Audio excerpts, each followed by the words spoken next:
affecting overtime. This decision could affect millions of people. Around 1 in 6 people work voluntary overtime. The Employment Appeals Tribunal will decide whether holiday pay should reflect overtime or not. At the moment it doesn't. It only includes basic pay. A ruling is due around 10:30 this morning. Businesses are warning they could face paying out compensation going back to 1998 when European rules around working hours and holiday were introduced. We don't want to see businesses faced with a choice of either huge class action lawsuits or having to close. That's just not a reality that SMEs, small businesses, should have to face today. Well, joining me now is Laura Darcy, employment lawyer at Slater & Gordon. Laura, welcome. What type of jobs are we talking about? These are people where overtime is quite a big function of it. Yes, so you're talking about people who perhaps work in retail, factories, manufacturing engineers, those kind of industries. Where there are shifts, where you're people working shifts and they might work more shifts than their contract.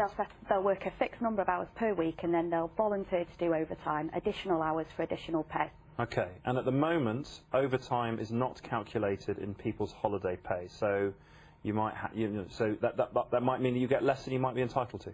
Yes, that's correct. Yes, the issue is whether or not overtime, their average earnings, should be included when they are taking holiday and receive that holiday pay. Okay, so this judgment is not just about current hours, it's going back to 1998. It's a huge trawl. Sure, I mean, the historic liabilities could go back that far, or alternatively they could go back a period of 6 years, which is the usual limitation period that we tend to work to in the UK, but it's unclear, so we don't know. Now, I'm thinking PPI, I'm thinking people going back into their history, looking through their past. Do you think that people will be able to look back through all of their previous employers back to 1998, or will it be more limited? Yeah. We think it's going to be more limited. There are very strict time limits in order to bring claims under the working time regulations, which is the legislation that governs holiday, and we think that it's going to be limited to the employment that a person is currently in or has very recently left. Okay, because people change jobs quite a lot, so it may be that you only joined a new job 6 months ago, so that would be it. Yes, we would think so, okay. But these questions remain to be answered. Business groups are fighting this. They're saying that it could really send companies to the wall. Do you buy that?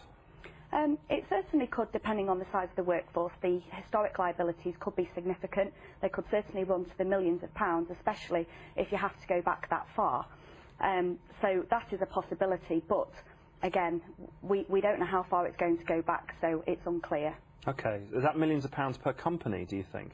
It could be, because if they've got a long serving workforce that have been there for very many years, then certainly the payments could run into the millions.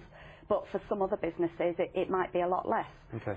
Businesses may well go out of business, but in order to bring the claim, you have to be in employment, so you have to think about what impact that might have as well. Indeed. Thank you very much, Laura Darcy from Slater & Gordon. Thank you. And if the tribunal ruling goes in favour of staff, we'll be taking a deeper look at the implications on tomorrow's programme.